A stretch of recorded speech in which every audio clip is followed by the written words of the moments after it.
We are good to go. All right, let's try it again. Good evening, everyone. Welcome. I want to call the regular city council meeting of the city of Orange City to order for Tuesday, June 25th, 2024. Kaylee, will you take roll call, please?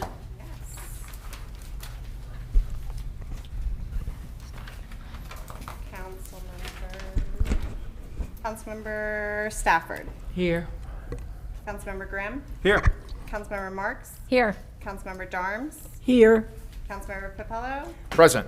Vice Mayor Thompson. Here. Mayor Blair. Here, and everyone's here. The invocation tonight will be given by Pastor Rode Shepherd from Ray DeRay's Christian Church. Are they here? Oh, no. No. All right, Fran, would you like to do it? I could. Okay, go ahead. Over there or over here? Wherever, right there, anywhere you want. Heavenly Father, please bless this meeting that we are having here. Send us into the right direction with decisions that we need to make. Provide us with wisdom and discernment in whatever direction we take, and provide us with the necessities that we need to know about from our constituents out there. That's why we sit here, Lord, is for them and nobody else. I thank you, Lord, for everything you do for each and every one of us here seated, and lift everybody up to you.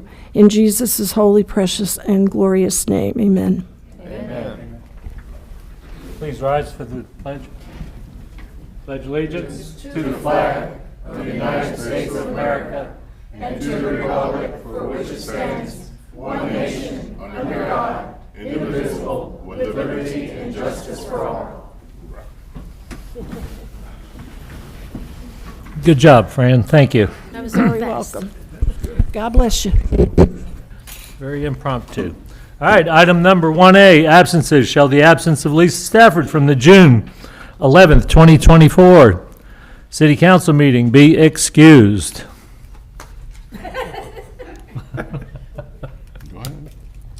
Do we have an explanation? We on a cruise? No, I was in DR. Okay. At a resort. My daughter took me there. Okay, great. So you're excused, you want to be excused, right? Yes, by all okay. means. I'd like to make a motion to excuse Lisa Stafford for her absence for June 11th, 2024. I second. Got a motion and a second. All those in favor signify by saying aye. Aye. Those opposed say nay. Motion passes. Item number 2, presentations, proclamations. 2A, the Good Citizenship Award. And we've got 2 lucky winners tonight. The Good Citizen Award, the Good Citizenship Award program was implemented in 2021 as a way to recognize people who go above and beyond for our community. The City Council recognizes that the strength of a community is dependent upon a strong network of citizens who devote time and effort to improve the quality of life by helping others. We are excited to present the 2024 Second Quarter Good Citizenship Award to very deserving individuals this evening, starting with Ms. Tracy Ortiz. Tracy was nominated in February of 2024 when a resident fell in her yard, and Tracy stopped to check on her. Tracy called an ambulance and waited with the resident until help arrived. She went above and beyond, being an exemplary Orange City citizen. Tracy, please come up and join us, and we will present you with the plaque.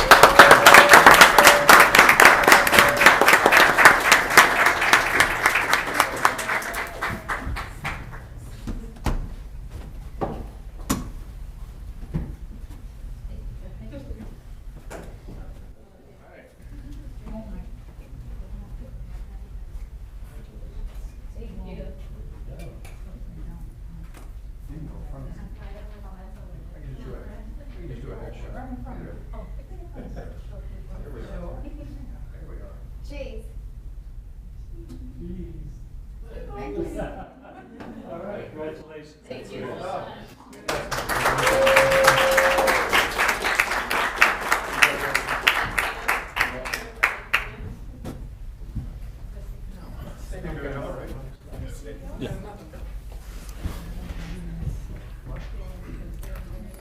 Our next Good Citizenship Award is going to Mr.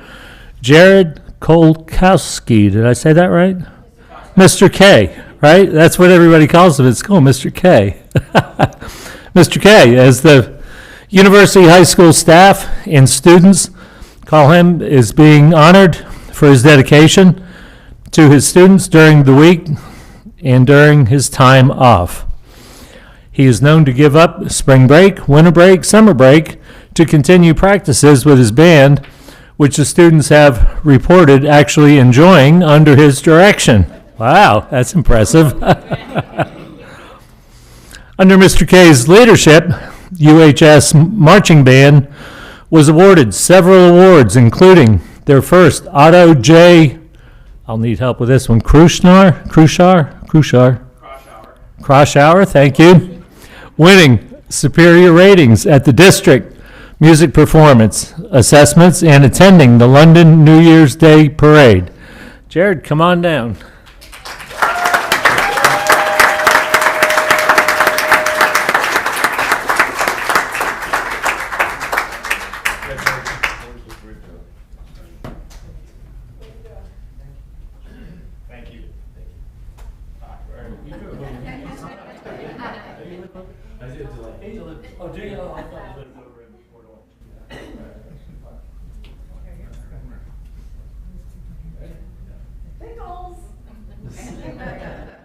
There we go.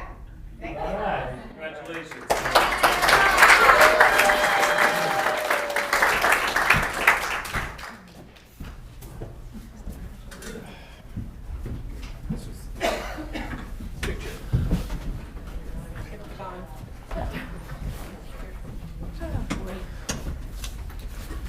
Okay, that's that.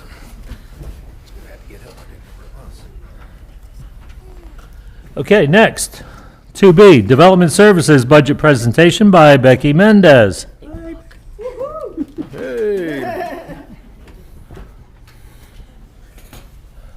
Good evening, Mayor, City Council members, Becky Mendez, Development Services Director. This will be very short compared to other budget presentations you have had so far. Are you referring to the police departments? No, no. I'm not calling anybody out. The Development Services Department is broken into two divisions, the Planning and Zoning Division and the Building Department. This is the Planning and Zoning. Here, we got badges. I'm sure everybody is aware. We got badges and we got pictures. So here are all the Development, Planning and Zoning staff. Myself, as the director. Joe Ruiz, if you all have met, is the deputy director. Nashla is our newest senior planner. Renee has been with us for quite a number of years. You know, we hired her in 2020 as the planner one, and then we promptly shut City Hall down for COVID. So she had really only worked in the office for about a month or two before we were all sent home. So she has a very interesting initiation with city government, right? And then Emily is here in the audience because she's a weird planning wonk, just like the rest of us, and is interested in all of these things. So happy to have Emily here in the audience. So you know, I highlight the people in the department because really that's where the majority of the money goes. We don't have a lot of capital outlay, and it's mostly just operating expenses. The majority of the operating expenses comes from transportation studies. We put money aside if I need legal advice on projects that are not related to private development, or maybe they are, right? Because our private development deposits money into an application review deposit. So we pay our private consultants review of the site plan, civil engineers, surveyors, legal advice. They pay those bills. So that doesn't cost the taxpayers any. Development kind of pays for itself in those cases. But sometimes zoning is complicated and growth management laws are complicated. The state of Florida likes to preempt us in a whole host of things. The Live Local Act will be coming to you for discussion at your next meeting. So we need the services, and we have that's the majority of our operating expense, is having a pot of money there set aside so that I can call on Mr. Reichman or his lovely wife anytime we need to. There is a little bit of a decrease because another Florida statute requirement is how the building department is run and funded. It needs to really be flat. We can't make money, if you will. We're not for profit, so we really shouldn't be making money on anything. We need to collect just the right amount of fees to implement the building department. So some of our salaries in the planning department are actually offset. They're split into the building department. And so you see a decrease because we took a lot of Joe's salary and put it into the building department because he spends a lot of time coordinating that process with Glenn Perino. So, which will move us right into the building department. And as I'm sure everybody knows, Glenn Perino is our building official. We contract out for this service as well. So the personnel services are pretty low. Again, those are just really the salaries from the planning department that's come in. The operating expense is so high because we pay that contract through our building permit fees that we collect. Every building permit that comes in, we collect a certain amount of money for each one of them, and we pay PDCS as a third-party consultant 80% of those building permit fees. The 20% is left, the city gets to keep, goes into the general fund, but to fund office chairs, equipment, the lights, electricity, the office space, basically, we're renting it back to PDCS. So Glenn Perino is our chief building official, and all of these people are assigned to Orange City. So they may not be technically city employees, but they live here. Lulu, who is the next picture, sits next to Emily every day. So we work with these people, and they're part of our development services family, right?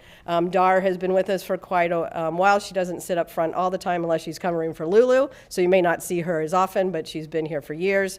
And then the last three are our inspectors, who you may, unless you pulled a building permit, you probably would not ever see them. I rarely see them. They are out in the field. They report in and then are out all day long. We didn't ask for anything this year. You have a lot of departments that have a lot of needs, and very important needs, and we're just running flat. We're not below, we're not top heavy in staff, we're right where we need to be, and you funded a whole bunch of things in the years prior, software upgrades and things like that. So we are good. And with that, thank you. If you have any questions. Any questions for Becky? I don't think I ever heard that before. We're good. Yeah, In 5 years. Doesn't happen often. that's great, though. That's great. Thank you. Good presentation. Thank you. Appreciate it. Okay, let's move on to item 2C, Public Works Utilities Budget Presentation, Migdalia Hernandez and Robert Lawler.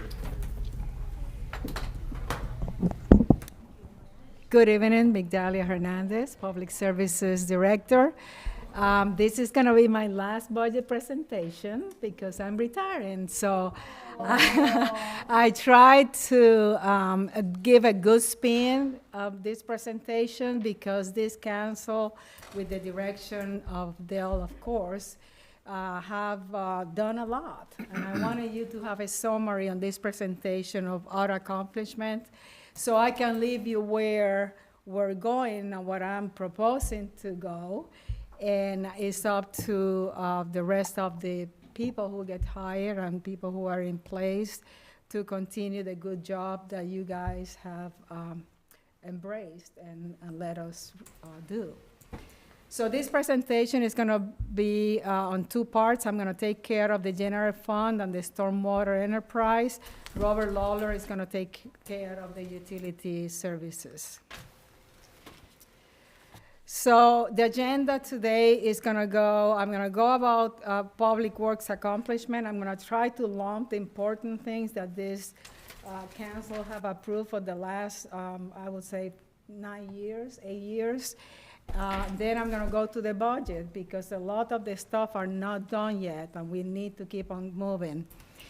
Same with the Parks and Recreation, same with the Stormwater, and Robert Lawler is gonna do the same. We talk about accomplishment, and then we jump into the budget to tell you how they fit. These two pieces of equipment are, in my opinion, two of the biggest and most important ones. All of them are important, but the first one is the stormwater pumps. Thank you very much. Now we have 3. When I started working here back in 2015, we had one that was 25 years old, and it was assigned to the police and fire department so they will not flood. And after we did the project there, the stormwater project, that pump was moved to Industrial Drive, where it died beyond repair. So we are very happy. We have 3 new stormwater pumps, and we are ready. The other one was Robert, what's the name of this? The boom truck. The one that we had kept breaking, not finding parts. We had to send it back to the, I think it was Jacksonville, to be repaired. And this is a very important piece of equipment, because every time a lift station pump dies or it needs to be cleaned, this is what we use. So we could not live without one. It was a very expensive piece of equipment too. So I always like to go back to how we left it last year. And last year I mentioned the need of, the council approved a strategic plan with goals and priorities. And our job on our department is to make sure we follow those. So every year they change, sometimes they are the same, but we use this to run our show. Of course, some of the priorities and goals take time. They cannot be solved on one day, and we need resources. So through the budget, you're gonna see a lot of the needs for the next fiscal year.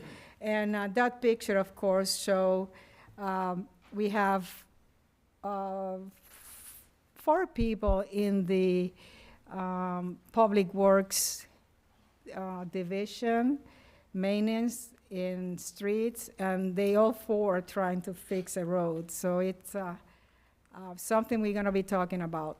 So our organizational chart, we have 42 employees. I wanna take some time on this chart, because the rest I'm gonna try to just go fast. But this is how we're operating. We have developed 4 strong sections. And the reason for that is we don't want to go back to react to every single problem we have. We want to be proactive, and we want to have the right people in place. The engineering division didn't exist when I got here, and we suffered a lot, and we're still suffering because things were not built up to standard. We didn't have inspectors. And here we are trying to accommodate and fix everything on a timely manner to provide services to our citizens. So there's 4 divisions. You have utilities, parks and facilities, engineering services, and public works, stormwater, which is a position that we had split on 2. And recently we decided to combine it because we only have 2 stormwater employees, and it makes sense to pay a little bit more to somebody that have the skills to run both divisions. From now on, you're gonna start seeing these red colors, and what I wanted to call to your attention that the way that this department has survived is by developing skills within our own employees, and that takes money, it takes resources. Every year, we thank every one of you for approving a budget where we put a lot of money to send these people for training and to get all the licenses they need to be promoted. And this is an example in the engineering services. We have these 3 positions that were open. All 3 of them were promotional position within. The construction engineer, she's a PE. She didn't have the PE when she got here. She moved to be a construction engineer. She obtained the PE, and she studied. We help her. We pay for some of the classes, and we are enjoying having that position at a lower cost than if you need to hire that person outside. The same with the project coordinator. She was an inspector, a utility inspector, and she got the certification. She's working on her PE, and she got promoted. And the SCADA maintenance guy, this guy was the, and he got the, what was the award he got? I forgot the title, but, huh? Employee of the Year? Oh, this person started in being a meter mechanic. He was just putting meters, and we noticed that he had skill for electrical and understanding the brain of the smart meters, and he said, we need to groom this guy. And he's the only guy we have. He's not good, but he's here, and he's doing a wonderful job. And we have 2 inspectors under the engineering division. This is, in my opinion, this is the not the most important, but a needed division that it needs to keep on going. You do not want to go back to make the mistakes that we made in the past. Public Works, you have you have cruise shift now. They were promoted. They were maintenance specialists, and they were promoted to these positions. And the beauty of this is you start creating leadership. And now these people, when the Public Works and Stormwater Administrator retire or leave, you have someone that has a little bit of experience, and they can compete. We cannot secure the job for them. What we're doing is giving them the tools to learn and compete when that position comes on. The chief mechanic, he was a regular mechanic, and he got all his licenses, and he became the chief mechanic. The stormwater, this is a sad picture, but I want to spend some time with you because this is something that is in the budget. We are requested for funding to do a rate study. It's not sustainable. This is the condition on a lot of our infrastructure out there. We don't have enough people to visit everything, so the only time we find these problems is when the water is standing. And we go there and say, okay, we need to look at this. So we need to do a better job here, but you need people. You cannot run an entire stormwater division with only 2 staff members, and that's what we have in the stormwater division.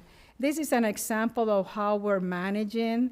This pond was not taking any more water. It was saturated, so we went ahead and contracted with someone to come and rehab it, and it looks beautiful now.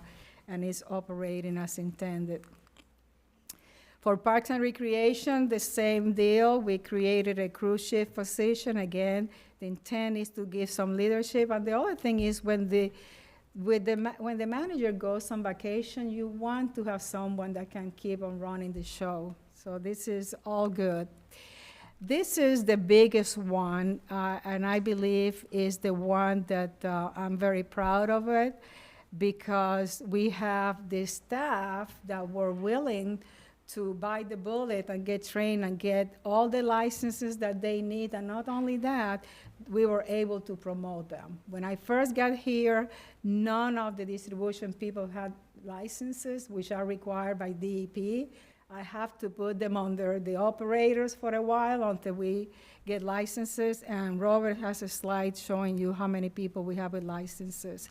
But this is great. The Utility Services Director, he was the construction manager, and he got promoted. That's Robert Lawler.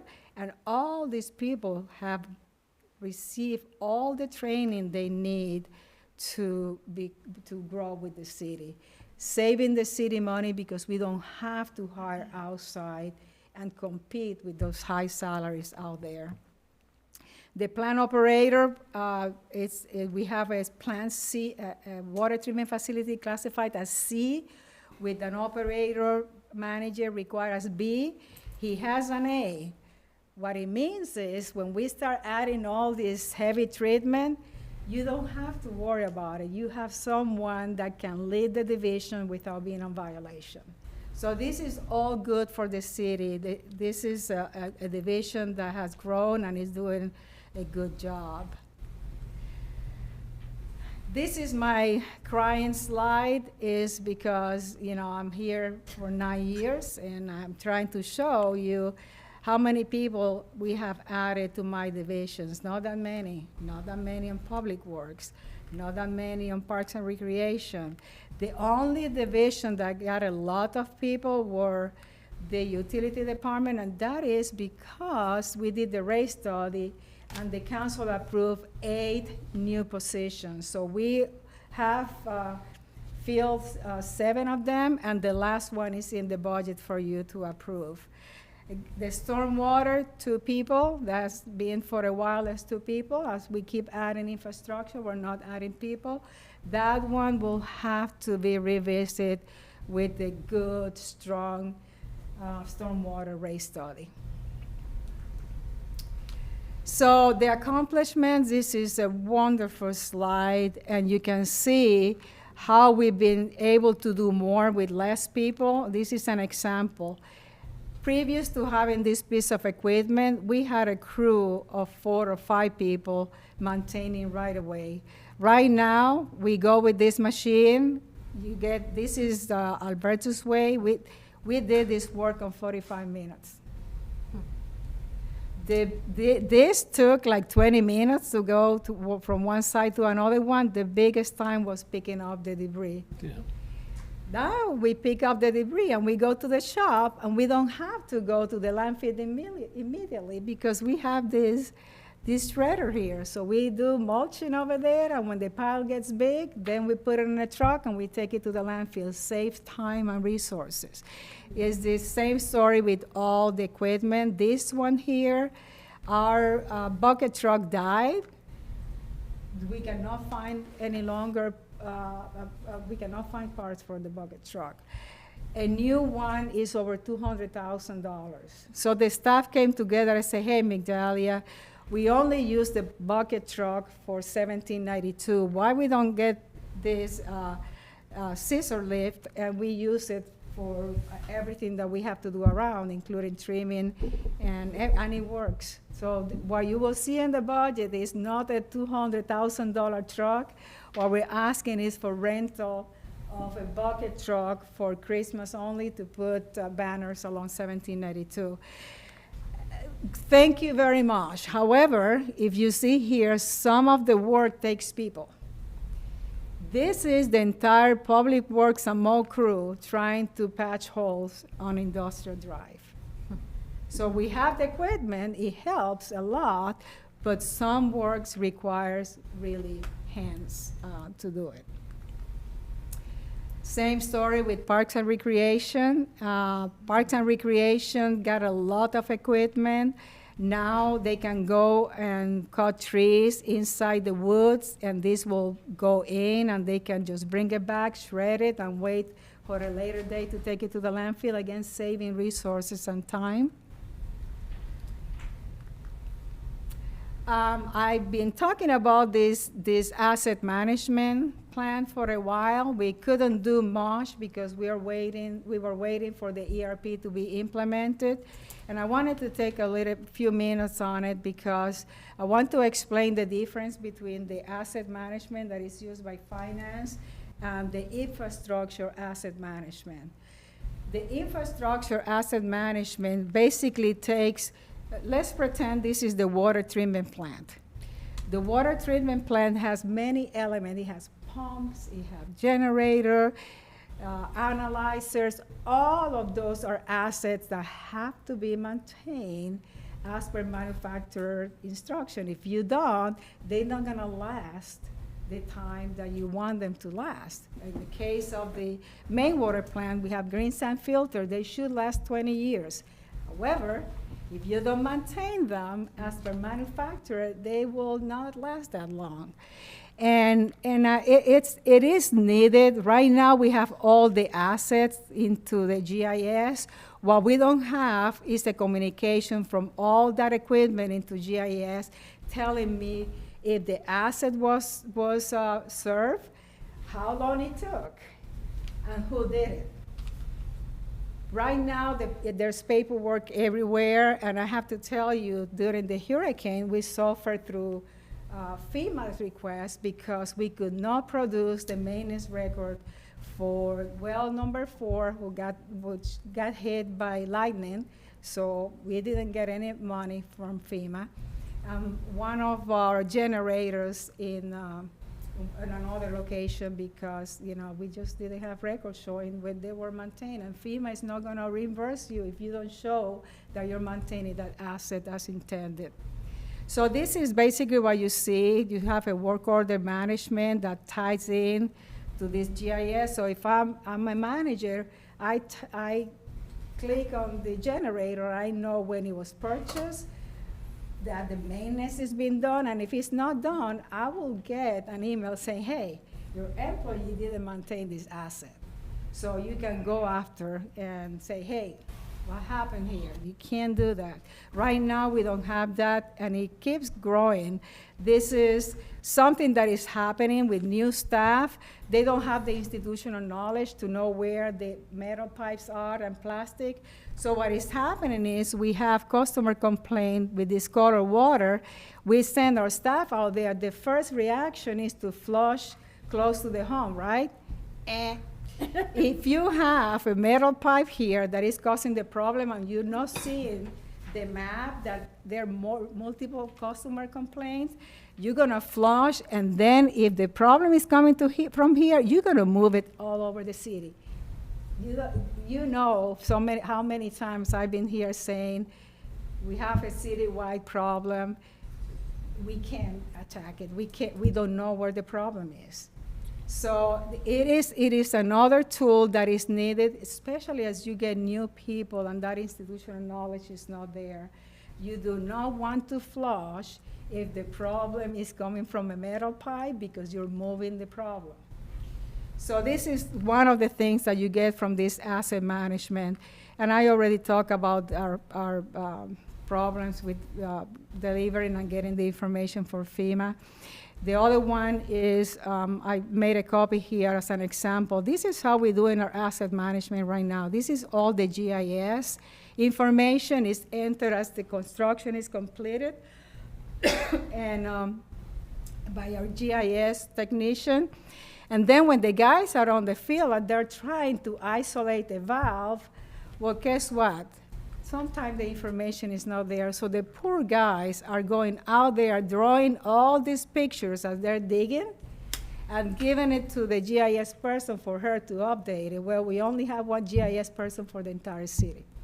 So it takes her time to do this versus if you have this asset management, they can click on that pipe, they can do the changes, add what is needed to add. Hey, there is a valve here, GPS it, and it goes straight to GIS. So now as soon as that information is there, next day somebody goes there, we need to open a valve, we know where that valve is. The other thing is, it is a requirement by FDEP when you have SRF loan.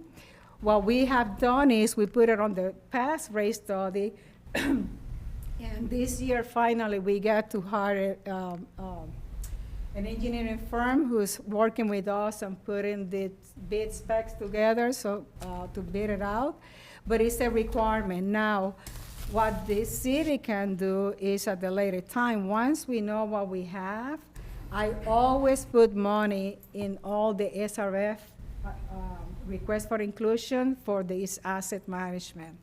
So the city will have an opportunity to get the asset management in the future and have SRF giving you the funding. The beauty from that is you have a 30-year pay plan, and if we still enjoy the disadvantaged community status, you just pay for the principal. You don't have to pay interest on it. So it is a requirement, and I wanted to show you how we're maintaining the generators right now. This is a long Excel table that every time that you need something, you have to revisit. It doesn't tell me when the generator was fixed.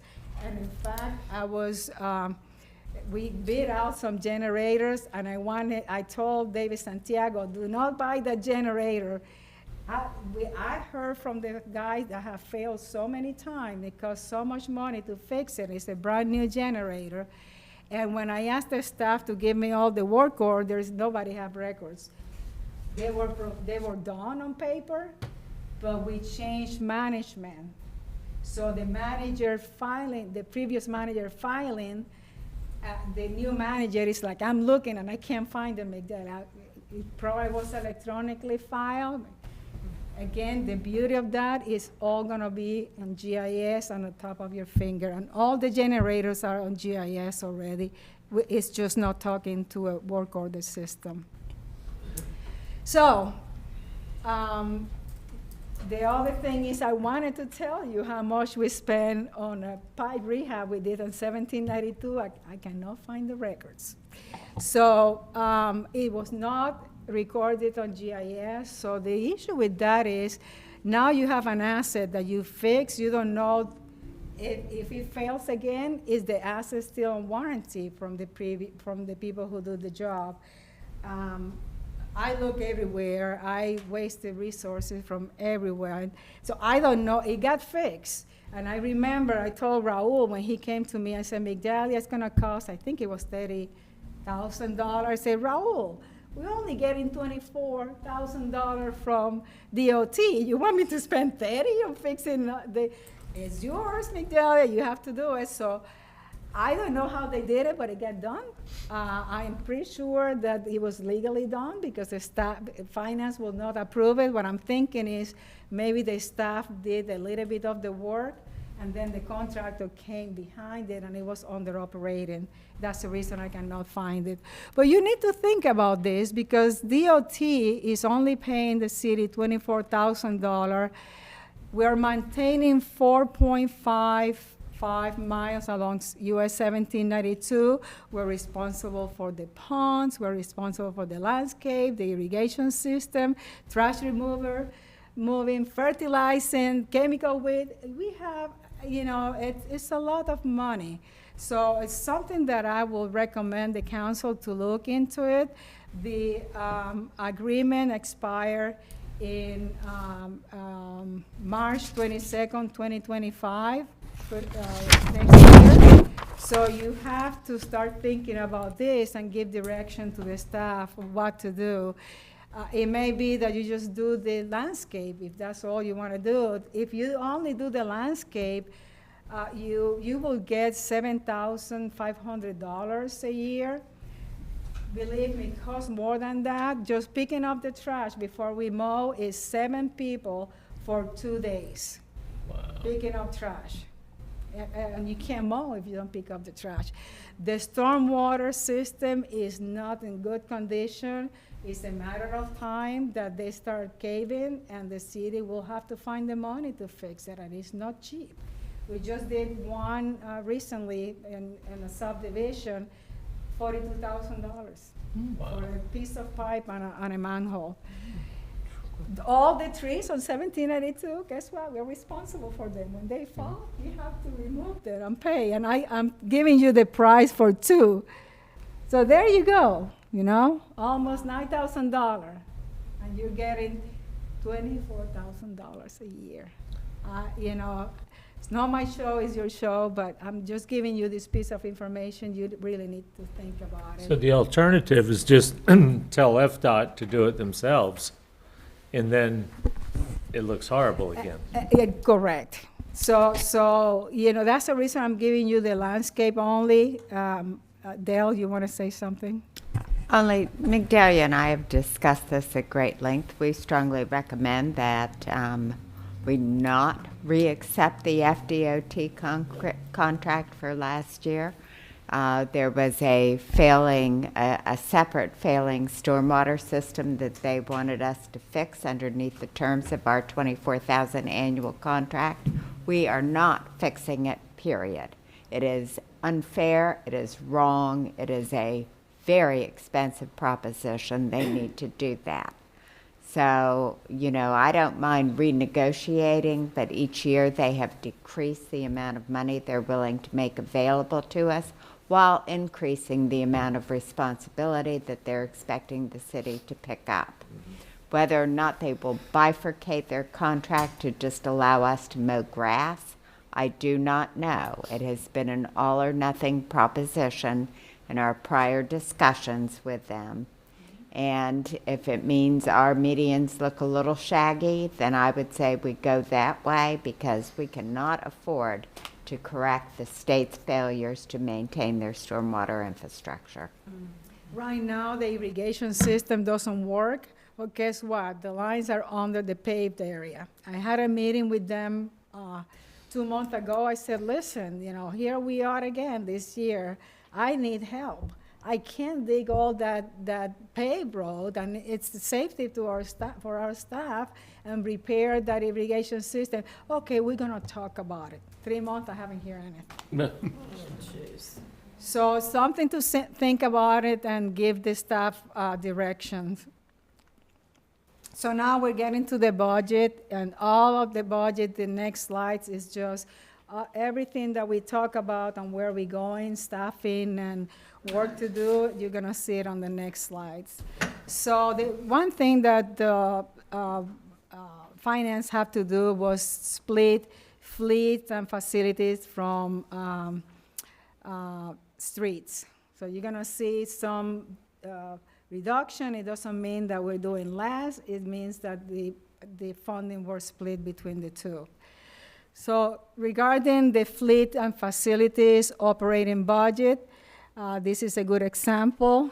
It was amended to this amount, 1.2 million, and now it looks like it's less, but that funding now is covered under the streets. This is something we have to do. The water at City Hall is discolored. When I asked the past public work guy to look into the piping, he dug a lot of the pipe is galvanized, and it's not looking in good condition. It needs to be done. And the goal here is to take care of the city clerk's building, because if those pipes inside the wall break, you're gonna be paying a lot more. And hopefully the City Hall, when we do the work in City Hall, we will figure out the condition of those pipes. I know we had leaks before, they're copper, and we have some pinholes. I believe it was upstairs, and we have some water damages, so it will have to be revisited. This will cover only repiping the city clerk's office and putting a new PVC line from the meter to the two buildings. Let's move to streets and sidewalks. You see that there is an increase on the operating budget from 1 million to $1.2 million. This does not include pay increases or new positions requested. This is the position that I keep asking every year, the council for Public Works. And we added one. This is a maintenance specialist. This is how much it will cost the first year. And I believe, Devlin, that is because we are including equipment, right? In vehicle and everything. That's the reason? Yeah. So that's the reason it's $109,000. And a new position that was requested by Public Works staff. Your managers here are working managers, including Migdalia. I've been there doing pilot studies and just getting my hands dirty, because we don't have the big resources. So the Public Works manager and the Parks and Recreation are feeling sad for Migdalia, because my executive assistant is just doing a lot of work to support them. So they would love to have their own person, so that they can devote time to continue working on the field while this person keep track of work orders, make sure they don't get lost, make sure they're completed, and have an answer to the city manager when she calls and say, have you done this work? She does that all the time. So it's a needed position. So this is what we're asking on the general fund for next year. Regarding street and sidewalks, you already saw a presentation from John telling you the condition of all the roads. They were captured here. We're breaking those on a 5-year plan, doing a little bit at the time. We have the replacement of a Kubota. Oh, somebody fixed it for me. Replacement of a Kubota. For that Kubota, you will not believe, I have to I got in between two managers because they were arguing about the Kubota that broke. So what happened was Public Works had a new Kubota that was purchased for Parks, but Public Works kept it and gave the old Kubota to Parks. Well, Ashley's Kubota died. She went and grabbed the Public Works, and so Public Works was not happy. So I had to sit down with both of them. I said, come on, guys. Ashley, keep the Kubota. You used it a lot more. She has all these events, and she really need one. So she get to keep the Kubota, and I promise Public Works that we will replace the one that broke this next fiscal year. So you will see it in the budget as a request. Parks and Recreation, this is the operating budget, and there's a slight increase. And I believe that is more for insurance, Devlin? Benefits. Benefits, yeah. For benefits. We are, again, asking for one more person for Parks and Recreation. These are capital requests for Parks and Recreation. We have Alberta's cottage, need exterior rehab. We got a quote to see what it takes to make it good again, so we don't have water intrusion, and it's gonna be $43,000 while replacing a mower. The light tower we were using, I believe it belonged to the police department and it's not working. Is that a true statement? I heard that your light tower is that. I heard that. Yeah, okay. So they want to have their own light towers for all this event. Is heavily used. And we put a replacement on a pickup truck that keep breaking every year. Last year we spent a good, I believe about $5,000 or $6,000 fixing the truck.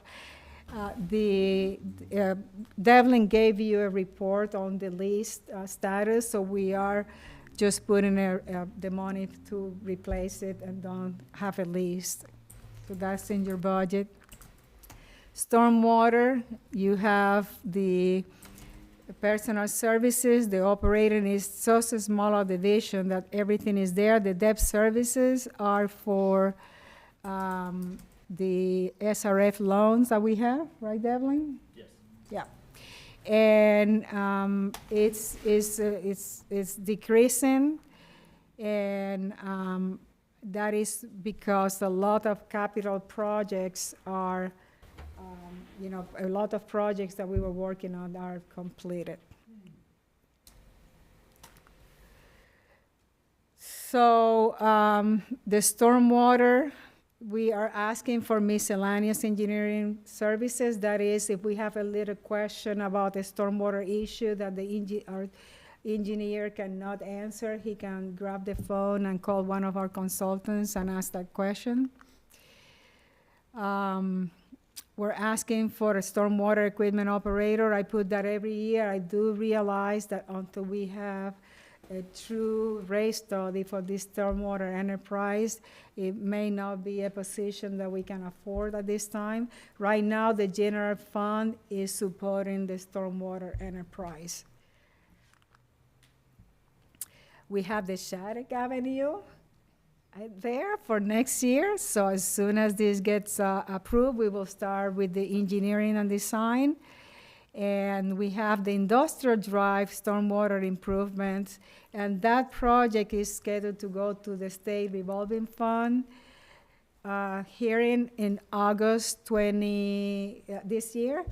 And the reason is just the stormwater rehab for Industrial Drive is going to be a $3.6 million project.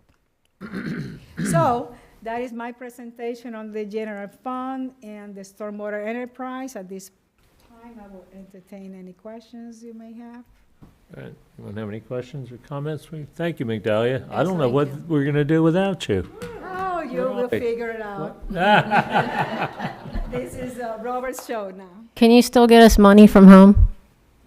I will drink few margaritas and Okay, so I'm Robert Lawler. I'm Utility Services Director for the city. So I'm going to just outlay similarly utilities accomplishments and then our budget requests. So our accomplishment, so first off is water quality. So that's made part of, you know, 2 big rehab pushes we've had since Migdalia started. So once this initial push, that was a pipe rehab back in the day, as well as main plant and south plant improvements. And then we also have the latest improvement in 2024 that was done, and that cost is just the pipe project alone. So that dashed line at the top, that's at 80 parts per million. That's that threshold that the EPA requires. So in the last 3 years, we've been within the compliance measures, and part of that is due to, you know, the improved water treatment over the years, as well as this new pipe project that's gotten rid of parallel lines and dead ends and the like. So similarly, with our accomplishments is the water quantity. So as our population's grown, the water we've been pushing out has actually gone down. And that is because we've gotten rid of these dead ends, we've got rid of the need to flush you know, as frequently as we used to, in order to make sure that we don't get, you know, these byproducts building in the pipes if you just let the water sit. So that, as well as, you know, during our latest pipe job, we thought we had one line that was built for the school and one for the rest of the citizens. It turned out we had a third line out there. And that explains when we flushed one hydrant, it wasn't doing anything for the missus at the corner, because it turns out she was connected to the other pipe we didn't find until it came time to connect everybody to the big pipe that was built for the school back in the day. So there's those different type of things that we found out during this recent pipe project, to where it's really improved the city's, you know, amount of water that we're pushing out. So from the last rate study in 2019, these are, you know, a general outlay of the projects that were done. So the green are projects that we've accomplished or that we've been progressing on. Some of these are R&R funds, which is, you know, rehab and renewals, like lift station rehabs or inflow and infiltration, to where they're just ongoing. So the 3 projects that are red, there's 12-inch water main that's on Kentucky Avenue. We're requesting design money this year to have improvements that are associated with, you know, the new water plant that we want to try to push along Kentucky and expansion out there. We also have unidirectional flushing program that's in the budget for this year, so that we can have a strategic plan in place that tells our guys, takes away the human error of, okay, you're going to flush this hydrant, then you're going to flush that hydrant, then you flush this hydrant, that hydrant. So next time we have, you know, you want to be more proactive about it instead of, hey, Sally at the corner's complaining about our water, go out there and, you know, you guys know what to do in that subdivision. So this would help us be more strategic about it. And then the third is reclaimed water expansion, and then that ties into, again, to the integrated water supply plan. So recently completed projects we've done around the city, this is just a few of them. So we've done the generator installation at one of our potable water wells that we pull from the aquifer, as well as the lift stations. So the generator down here is actually at Industrial Drive that serves the stormwater lift station and the wastewater lift station. So during the storm and when the road floods, the lift stations can keep powered even if the electricity goes out. So we have enough diesel there to power both lift stations for adequate amount of time. So it's typically 48 hours. So that's been a big help for us. We have reclaimed water down Monastery Road. I try to show some of it. I can't really show pipes under the ground too well. But the idea is that's allowed us to have John Knox Village, a portion of John Knox Village, Holly Branch, push them onto reclaimed water instead of pulling water from the aquifer. So that's helping us out with the amount of water that we can potentially pull in the future from the aquifer. We have our recent ground storage tank rehab at the main plant, our I&I study, where we hired an engineer to analyze the rain events in Hurricane Ian and Tropical Storm Nicole. So they compared the rain amount to how often our lift stations were running, and to strategically tell us, put money here, put money here. So you can actually see on this one, this is lift station 1. It's one of our older ones out in Country Village, and you can see that. So the bottom charts are the rain, and the top chart is the running of the lift station. So during Hurricane Ian, we found, after this analysis, that the initial rain, the lift station ran for 4 straight days, which tells us there's some sort of break in the pipe, or a neighbor opened a manhole to help alleviate flooding in the area, or, it just tells us, hey, go after this lift station. Now, Nicole, it's a little easier to see. So we have our baseline of, this is our dry season, that red is kind of our baseline of everyday flow. And you can see that after that rain event, boom, there's a spike. So again, that was our secondary set of evidence that, hey, this gives us more efficiency when it comes to spending that utility fund to fix these wastewater problems. And then last one is one that we presented to council last year, and that was the integrated water supply plan. So part of that is shown here with the improvements that we're planning to do along Kentucky Avenue. Now this is if everything goes right. We would have multiple wells that take water out from the aquifer, as well as ground storage tanks for reclaimed water. Robert, what's being done to keep constant pressure on the reclaimed water system? Because sometimes you turn it on, it's just a trickle. Other times you have really good pressure. So as of now, we are subject to Volusia County rules. So we get all our reclaimed water from Volusia County. So Volusia County will only provide water to the city from 4 p.m. to 10 a.m. And so they shut it off entirely certain times. They'll shut it off, I want to say Monday at 10 a.m., and they won't turn it back on until Tuesday at 4 p.m. So if there's neighbors here to where they try to water every night, even though we advise everybody 2 times a night, they'll dry up then. During the dry season, we get the calls and the county gets the calls, and we try to work with the county as much as we can. And that's part of our push with the integrated water supply plan, to where we want to have our own tank to have a storage of reclaimed water. But part of that too, I'll go into a later slide, where we have ongoing master plan for reclaimed water, to where we have interconnectivity, so we can have where we have storage in that tank, say on Kentucky, and it has the ability to feed customers, that are along, whether it's Oakhurst or Monastery Road or Holly. We're striving to have that interconnectivity, and that's our plan, is to try to strategically do it to when, right now we do have we have connect to the county here, and we connect to the county there, and we connect to the county there. And it's worked, except for during these times where everybody's asking for water at once. And when we're not the supplier, we have to come up with an alternative. So the best alternative at this point is working for the ground storage tank on Kentucky Avenue as part of the integrated water supply plan, and then have interconnectivity after that. All right. Thank you. Yep.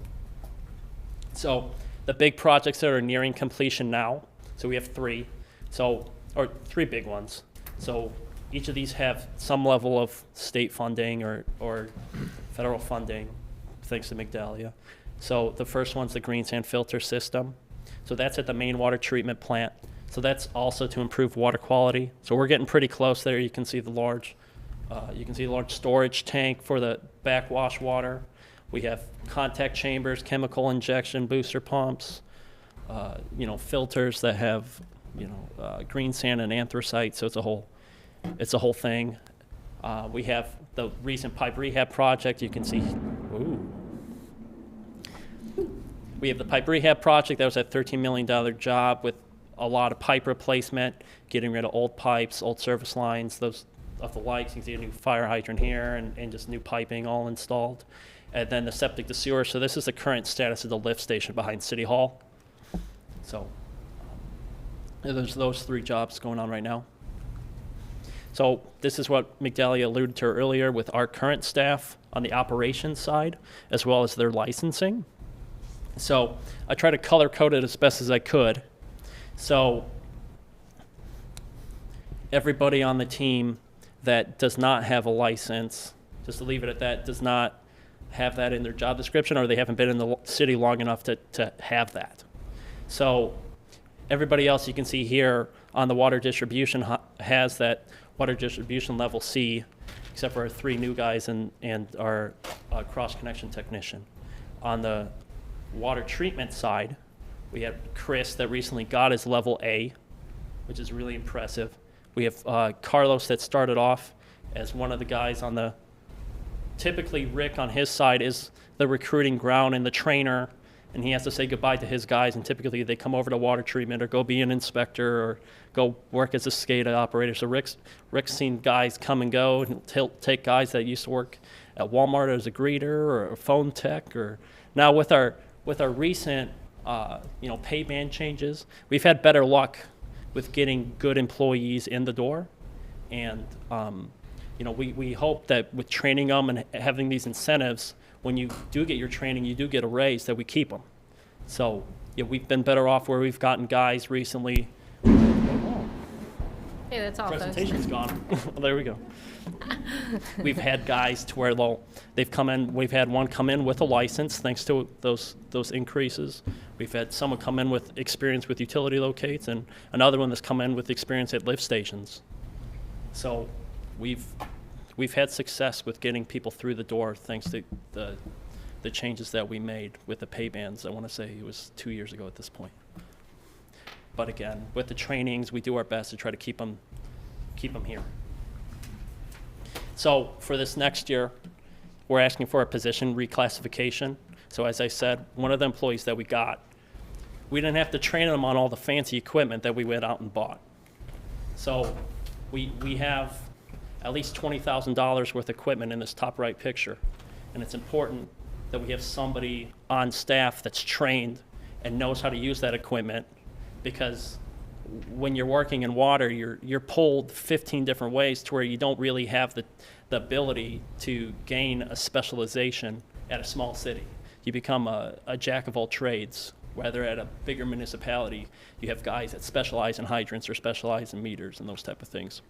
So in this case, because the neighboring communities, DeLand, Deltona, Volusia County, they do have these positions where they specify utility locator. We're asking that to be the same.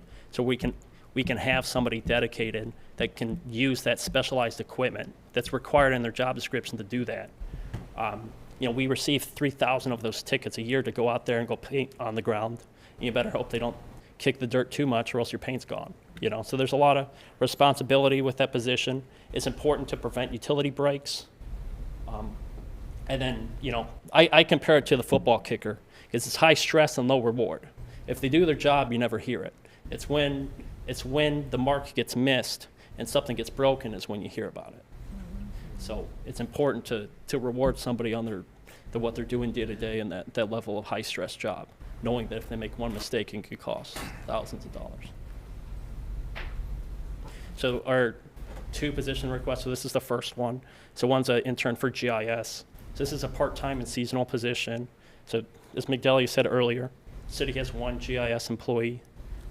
And this employee would help with data input of record drawings from new construction, both capital projects that we're doing and private development. All this stuff is coming in, and it's hard for a single employee to update all the maps, to constantly put in this new information provided, as well as you can see that other slide where when you have stuff in a system that you took over, the city bought the utility from the Moody family back in the 90s, to where we are finding stuff that we didn't know was here.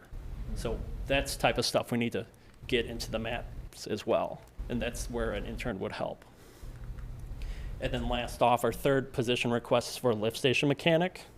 So we have hired 7 of the 8 positions from the 2019 rate study, and since the last, I would say, wastewater assessment from FRWA, we've added 11 lift stations. So 6 have come from Volusia County, 2 have been from Park Hill Developments, and then 3 have been with the septic to sewer CRA push. 1 out on Blue Springs, and then 2 currently under construction.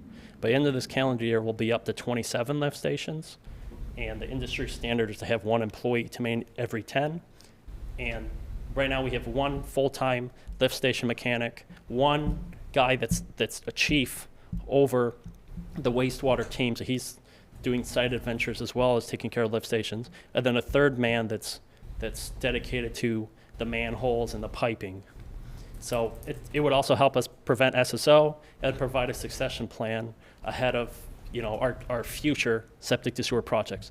We keep growing the sewer system. We want to make sure we have trained staff here to keep it going. So as far as equipment that we've bought recently and equipment improvements, so we've done security upgrades at the water treatment facilities, so where we do have a scan card system along with the ID cards. So we keep track of who's coming in and out of the building. We have cameras as well at our well sites that aren't at the water plants. You can see that picture here to where we actually have a camera mounted with motion sensors and a keypad to deactivate. So if somebody tries to get onto that remote site off of VMP or on the hospital property, we are able to monitor if there's trespassing and potential impact to the water system. We've replaced the boom truck, as Migdalia stated. We've also replaced the mini excavator and the trailer that hauls it around for us to do some work in-house. And then we've also purchased our first wastewater bypass pump. So in the event that a lift station fails, we have the ability to hook that up and pump out the wastewater without use of a generator or without the use of picking up the phone and calling a contractor and hope they respond to us first. So that's a first for this storm season, and we put that in the budget after the hurricanes. So upcoming regulations and compliance that keep us all employed. So the first one is the revised lead and copper rule. Then we have emerging contaminants in UCMR 5, also known as PFAS. Volusia Blue Spring Basin Management Action Plan that's required the septic to sewer conversions over the course of 20 years.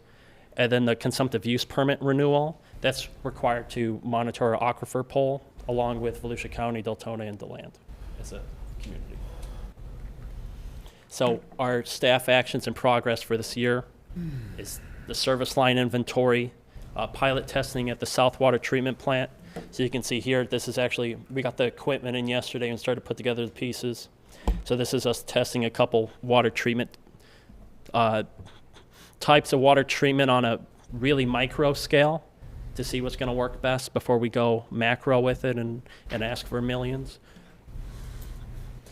Then we have the septic tank remediation plan, wastewater master plan update, the reclaim master plan update, our utility connection fee update, and our utility rate study that we've been working on. So getting into the numbers. So our operating budget, so we've gone down a significant amount, and that is due to the conclusion of the green sand filter and the pipe rehab job this calendar year. So what are called budget issues by some, these are just budget requests from us. So you have the directional flushing, some supply survey, and valve exercising. So the position request, again, this is a reclassification from one of the field specialists up to become a locator, as well as a part-time intern for a GIS. Our equipment requests, some of this is to buy additional equipment or replace existing equipment, as well as improve our ability to do stuff in-house. For infrastructure improvements, these things include cost shares with developers, to have us actually have a budget for replacing hydrants that may break from time to time, backflow replacements, and other water quality improvements. So this includes the biggest one here, biggest ticket is the replacement of the water line along Industrial Drive. So for wastewater, similarly, the budget's gone down tremendously, and that is because of the septic to sewer job coming to a completion at the end of this year. Position request, again, that's the lift station mechanic. Capital requests, so a couple of these are, so the one is a partnership for scene development. And then we've also requested camera and a jetter for us to do work in-house without requiring a contractor to come and assist the city. And that's our presentation. Good.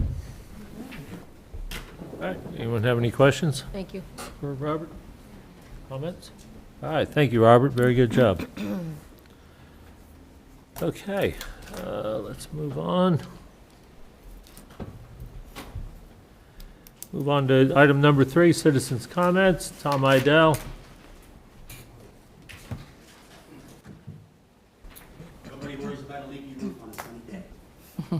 No, they don't. Tom Idell, 339 East University Avenue.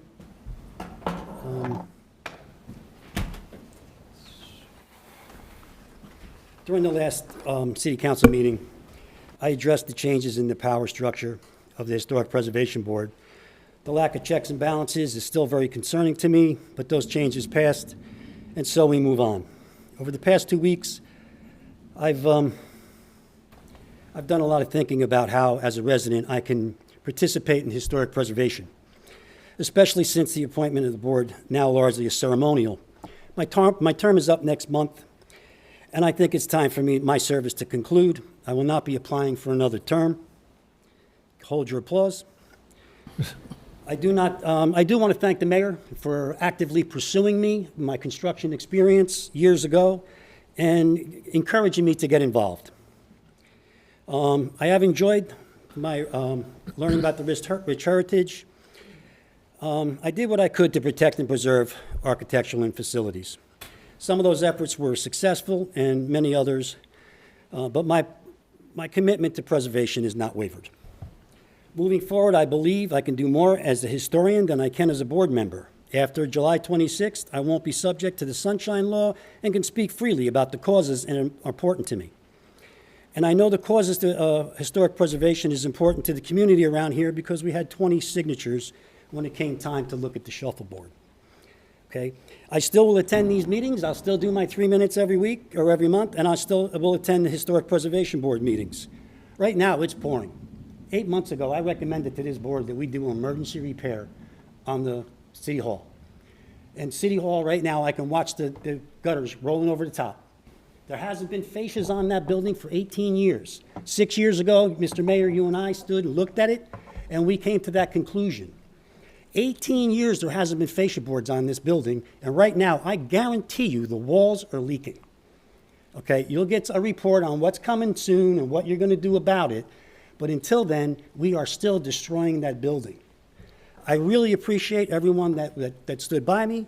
I'd like to thank you again for the opportunity to serve the residents, and I will continue to serve the residents, but not shackled. Thank you. Thank you, Tom. Okay, anyone else want to speak?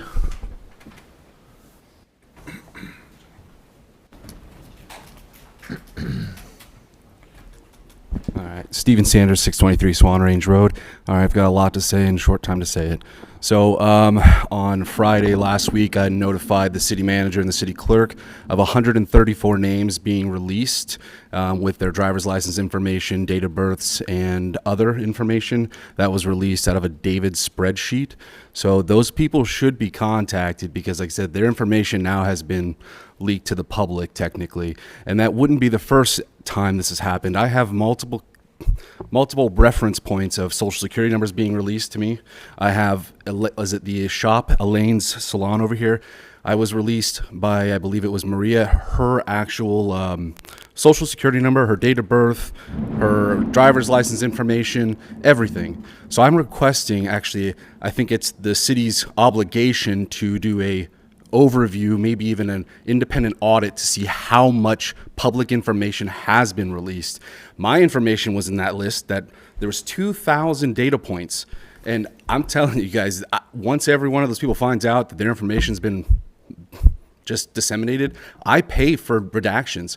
I've paid hundreds and hundreds of dollars for the city to take the time and redact all of these individual things. I've contacted the city, informed them of this.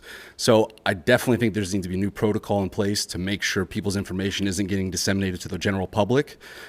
With that, I also know I have enough evidence to show that there should be an overview, because the person who is handling all of the data information when I do a records request is a single point of contact. It's Matthew Place, who's the data manager, the technological person. And there have been incidences where I can point to specifically dates, times, and references of information that just doesn't get furnished. Whether it's the Newman webpage, where it was, I don't know if you saw this, but there was a Jurassic Park clip on our Orange City .com, and it was going and when I asked about that, I was told that they weren't going to answer my question. Now, that was somebody in our digital space who put a Jurassic Park thing on our website. Now, every time I've asked for this overview, I've been told no. Now, again, we've got information being released, social security numbers being released, driver's license numbers being released, but yet I'm paying for redactions. And to the councilwoman who continues to talk about me at the Republican council meetings, just know that the words get back to me. Every single time, I have ears everywhere. I am so tired of this. And this Public Airs Act with the ordinance, the vaping, Mayor, I'm glad that you got your way with the smoking and the parks and the having clean air. But when I brought to you the clean air at the dog park, you dismissed me. Thank you. Anyone else want to speak to the council? Okay, seeing none, we'll move on to the consent agenda. We have nothing on the consent agenda, right? Item 5, ordinances first reading, none at this time. Item number 6, public hearing / ordinances second and final reading, none at this time. Resolutions, none at this time. 8A, discussion and action. Orange City Main Utility Plant interior reconstruction. Increase available contingency. John Peters, you're up.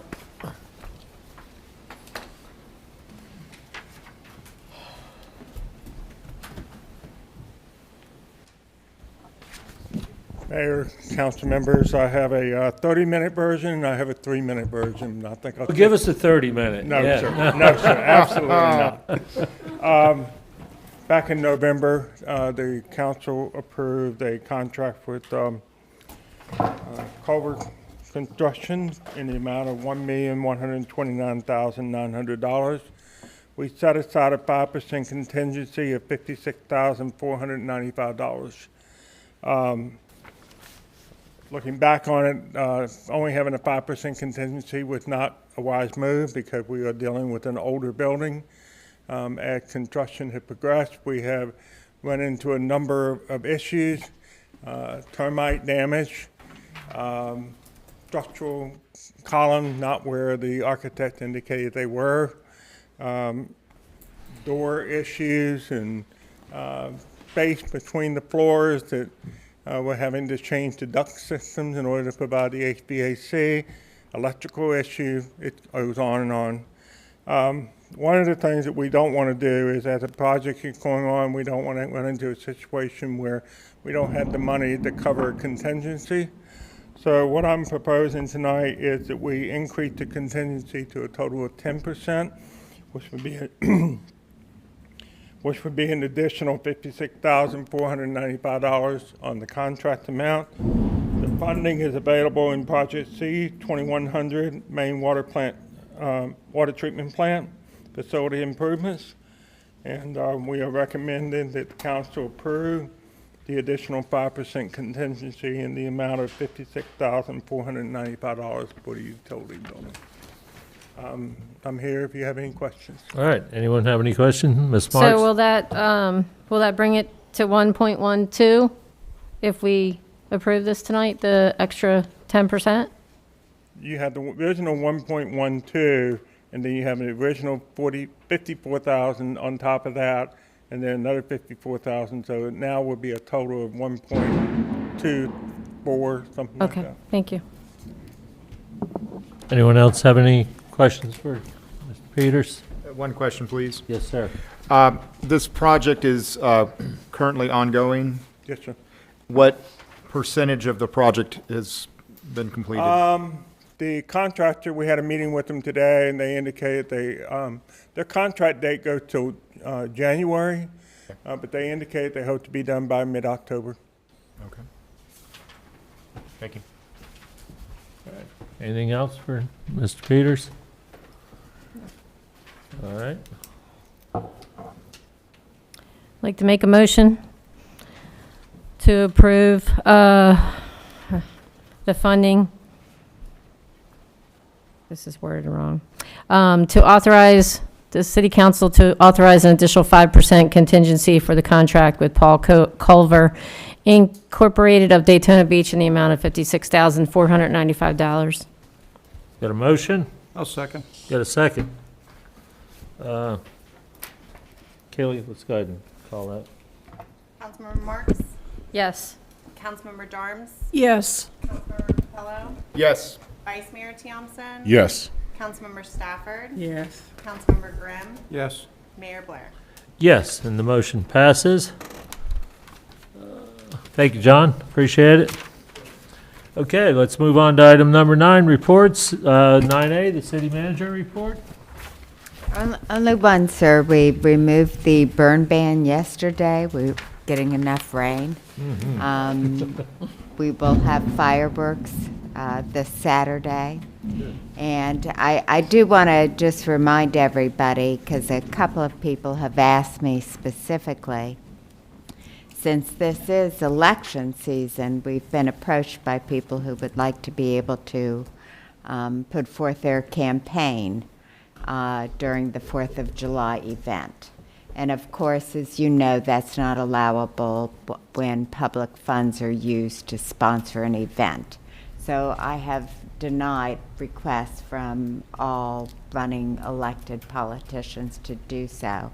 And I would just like to remind those of you who are running up here that that rule applies to you all too. So no electioneering when you're up on top of the stage addressing the public. Maddie will be coordinating the activities and getting with you all at the event during the council speaking time. And I think she's talked to you all about the various roles already, so. I have a question. But they can still walk around and give out flyers. They just can't set up a booth or be on stage or anything like that. Our written rules Right. prohibit, we do not rent booths to political candidates. Want to make sure. But people may walk around, talk to people, pass out flyers. Similarly, you know, if there are any people out there collecting petitions for Right. different causes to get put on future ballots, they're certainly allowed to do so. We ran into some problems last year with, especially at the gate, people stopping and standing and causing a bottleneck. So we have developed some no stopping, standing, or loitering signs, particularly in those areas, just to keep traffic flowing in and out of the park since we're limited to the one access point. Can Go ahead. ask a question? Also, the attire, we cannot have on city attire when we're passing out literature and stuff for our campaign, right?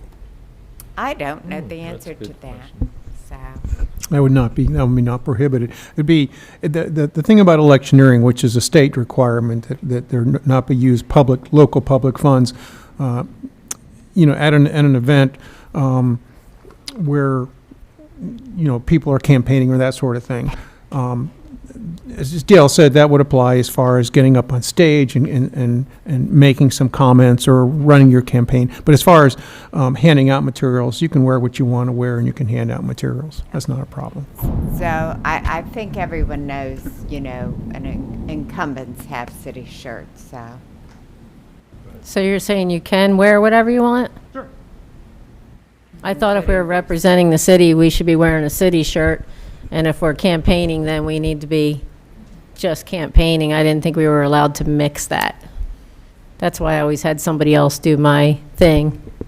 Might be more effective to have your own Yeah, no, I just want to make sure I don't want to break any rules, so. I'm not aware that there's anything in our rules, just from a generic legal standpoint. I'm not, there's nothing that I can think of that would prevent you from wearing what you want to wear, but I would defer to Dale or to the Parks Department. I think it's a twofold question. One, when they get up on stage, Exactly. can they wear a Vote for Me shirt? Oh, I'm sorry. I thought you were just talking about when you're walking around. No, when you're up to there, you don't want to be using your attire when you're up on stage. And at that point in time, you're essentially using that as a forum for your campaign, Yep. which could be construed to be electioneering, which Right. would put the city and get the city in hot water, which none of us want.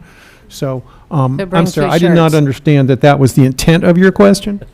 So, It was. And then You I answered it. think the second part of the question was, may they wear their city logo shirts while they're handing out campaign materials? Correct. And I do want you to know, we have rules against that for our employees. I am not sure that it applies to city council members, not if the rules specify city employees. so. Okay. Thank you. All right, do you have anything else? No, sir, that was it. Report? Okay. So Mr. Grimm? if we're there working the tent or whatever we need to do representing the city, I can wear this shirt here. Yeah, absolutely. You can wear whatever you want. Oh, yeah. No, Yeah. you do not have to Yeah, wear that no. shirt. No, you don't Many have to, people but you can. choose to wear their city shirts to do that. But, we will have city employees there too, many of whom are there voluntarily, and some of them aren't furnished city shirts. So, you need to know there will be a mix. We ask that you be neat and clean and presentable, but No bare aside feet. from that, we don't have a lot of rules. Yeah, So- that might be hard to do, but, Work with what you got. yeah. right. Okay, so that's it for the city manager. All right, let's move on to the city clerk's report. Yes, okay. So she reminded you about the fireworks and fun event. I am going to remind you all that are attending the Rotary Club installation banquet that is this Thursday. I would also like to provide a Which banquet? reminder. Which you speak a banquet? little louder? Yeah, we can't hear you that well. This chair, I Thank you. apologize. Appreciate that. Okay, so the Rotary Club banquet will be on this Thursday night. If you are attending, I just wanted to give a reminder about that. The fireworks and fun, Dale already provided an update for. And then we will be, I'm sorry. I will have all of your minutes for City Council caught up on the July 9th Oh, meeting. Good. Just FYI. All the minutes caught up? that's a big deal. Yes. Yes, so Wow. be Good job. expecting Thanks for the that. remainder of those minutes to be on that upcoming agenda, so. And that's what I have. Thank you. Okay, any questions for the city clerk? All right, we'll move on to the city attorney. Nothing to report specifically this evening, Mr. Mayor. Okay, very good. Any questions for the city attorney? Okay, we'll move on then. New business. No new business, good. Approval of minutes. We don't have those. Council comments, anyone have comments? Ms. Marks? I'm just going to give a brief of my trip because I said I would, and I know it's not really council related, but it kind of is. All right, So I just wanted to share that I went to the city of Calgary in Canada, and it was kind of interesting to see the difference between Orange City. So they have water problems, right? They have a water ban, or not a water ban. Basically, you can only take one shower a week. They're trying to get everybody to take one shower a week. It's that bad. Wow. Okay. dang. And trash, they only get their trash picked up every 2 weeks. So all the trash cans and all the dumpsters, everything are just overflowing everywhere. Now, this is a beautiful city, but this doesn't look great. So I got to say, I'm proud to say I live in Orange City, right? And then the other thing is the burn ban. They're going through that right now. And Mayor, their bike trails are like mountain bike trails. They're really tiny. Oh, really? but their bike trails are thousands of acres. Wow, Beautiful. You would have a good time there. nice. So, and then their firehouse, which I thought was very interesting, is a house like you would see in Park Hill or something. And you pull into the neighborhood, and the first house is a firehouse. And I didn't know this until the garage door went up, and here came a fire engine out of the house. So their quarters are really nice. So, Yeah. and that's it. I just wanted to share that. Thank Right. you. Thank you. Thank you. It was Canadians. Yeah. Okay, anyone else? Alex, did you have something? Yeah, I just wanted to mention that I have a TPO meeting tomorrow, so I'll keep people apprised with that, what I have to let you get, or what is interesting or matters to Orange City once I go to that meeting tomorrow. As you guys know, I sit on 3 committees: the FAST, Federal Action Strike Force, the strike team, the TPO, which stands for Transportation Planning Organization. And recently, between our last meeting and today, we had my third committee meeting I belong to, which is the Opioid Abatement Board. This is quite interesting because now we've released some funds. As you guys know, the state of Florida sued the opioid companies to try to get money back with regard to the opioid addiction that we've had because of them pushing this item on the public. Had its repercussions, and basically we got millions out of these companies. Our county, Volusia, got allotted a certain amount, and this is an 18-year plan. So they're piecemealing this money within 18 years. So we're basically trying to figure out where to put it as part of the board. Something interesting that we basically, now that we're giving money out, they all came out of the woodwork, these organizations. I'm not saying that in a negative aspect. It's just that they're not funding themselves, these nonprofits. So they came up to us for money. A lot of the programs, it's just a myriad of programs. One guy wants to pass out fentanyl test strips, and that if you want to partake in illicit drug activity, there's a way now, I guess, to test your substance to see it's got fentanyl in it. Education, there's a program where, I guess, Live, Love, Life Cafe, or whatever, they have more of an outreach towards the homeless that has substance abuse problems. And so everybody that came up on that meeting, we totaled everything up, and they came up to $2.4 or $2.5 million worth of requests to fund their activities. Bad, that's a lot of money. The good news is we had $4 million to give.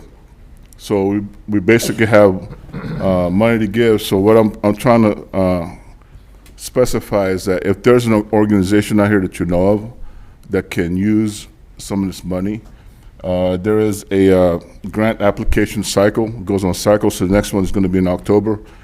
Come up to me, go to the board meetings, and see if they're able to fund or we're able to fund your project in that regard. The next one's going to be, like I said, in October, and we have $5.2 million to give out for that particular at that particular time. Two organizations I'm looking at is the Recovery Alliance out of Ormond and this Live, Love, Life Cafe. I'm trying to meet with the directors to try to piecemeal some of that resource back here in Orange City, because like the city manager said, we gave up our funds back to Volusia County, and we're basically working with Volusia County to try to get those resources over here in Orange City. So if you guys have any ideas or have any organizations that you'd like to have funded with regard to opioid addiction, get with me or come to our board meeting and find out how you can do that through our funding cycle. And I'm looking forward to the 29th or 4th of July fireworks. There's rumor has it that the certain vice mayor is going to be playing a few sets of drums up there with the band, so Hopefully it comes out okay, because Might challenge you. I don't have a lot of practice time. I'm very busy. Thank you, that's it. All right, anyone else? Okay, with that, I want to congratulate those who ran unopposed and others that, are not on the council. And I want to wish everyone a happy 4th of July. And with that, I will entertain a motion to adjourn. So moved. Second. Motion, got a second. All those in favor signify by saying aye. Aye. Aye. Those opposed, nay. We're adjourned.